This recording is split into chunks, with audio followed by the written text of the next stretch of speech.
খাদ্য নেই, ওষুধ নেই, নেই মাথার উপরে ছাদ। গাজার বিপর্যয় যেন বিশ্ব মানবতার নৈতিক স্খলনের এক সাক্ষী। অবাধে ইসরায়েলি বাহিনীর গণহত্যা ও ধ্বংসযজ্ঞের ঘটনা আজ বিশ্ব সম্প্রদায়ের কাছেও অজানা নয়। গাজার স্বাস্থ্য খাতকে এই আগ্রাসনের শুরু থেকেই টার্গেট করা হয়েছে।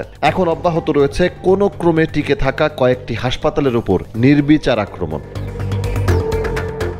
ইসরায়েলি সামরিক বাহিনী এখন উত্তর গাজার 3টি প্রধান হাসপাতালকে লক্ষ্যবস্তুতে পরিণত করেছে। এই অবস্থায় সেখানকার রোগী, আশ্রয় নেওয়া বাস্তুচ্যুত মানুষজন, চিকিৎসক এবং স্বাস্থ্যকর্মীদের রক্ষায় বিশ্ব সম্প্রদায়কে হস্তক্ষেপের অনুরোধ জানিয়েছে স্থানীয় কর্তৃপক্ষ।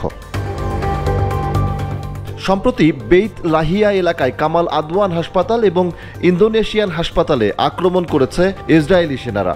একই অবস্থা জাবালিয়া শরণার্থী শিবিরের আল আউদা হাসপাতালের।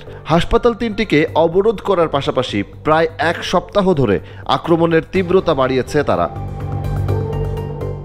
মঙ্গলবার কামাল আদওয়ান হাসপাতালের প্রাঙ্গণে বিস্ফোরণ ঘটায় ইসরায়েলি বাহিনী, যে বিস্ফোরণে নতুন করে আহত হয়েছেন 20 রোগী। শুক্রবার অভিযান চালায় হাসপাতালের ভেতরেও। এ সময় হাসপাতালের পরিচালক সহ কয়েক ডজন স্বাস্থ্যকর্মীকে আটক করে নিয়ে যায় তারা।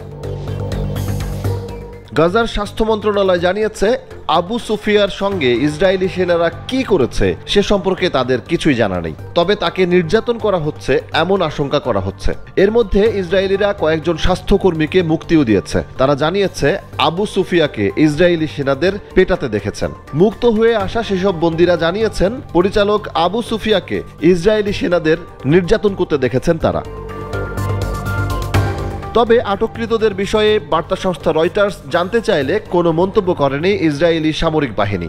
বিশ্ব স্বাস্থ্য সংস্থা সামাজিক মাধ্যম এক্সে জানিয়েছে, উত্তর গাজার শেষ প্রধান স্বাস্থ্যকেন্দ্র কামাল আদওয়ান হাসপাতালকেও অচল করে ফেলা হয়েছে। এই অবস্থায় কিছু রোগীকে নেওয়া হয়েছে কাছের ইন্দোনেশিয়ান হাসপাতালে, কিন্তু এই হাসপাতালটিও আর চালু নেই। সেখানে চিকিৎসা সেবা দিতে যেয়েও স্বাস্থ্যকর্মীদের বাধা দিয়েছে ইসরায়েলি সেনারা। প্রত্যক্ষদর্শীরা বলছেন, বিস্ফোরণ ঘটিয়ে হাসপাতালের আশেপাশের বেশিরভাগ ভবন ধ্বংস করা হয়েছে। বাকি অবকাঠামোও মারাত্মক ক্ষতিগ্রস্ত হয়েছে। চারপাশে ধ্বংসস্তূপের কারণে হাসপাতালটিতে যাতায়াতের রাস্তাগুলোও বন্ধ হয়ে গেছে। হাসপাতালগুলোতে টানা বোমা ও গোলা বর্ষণ করেছে ইসরায়েলিরা। ফলে জরুরি বিভাগ, আইসিইউ সহ হাসপাতালের বেশিরভাগ বিভাগ সম্পূর্ণ অকার্যকর হয়ে পড়েছে।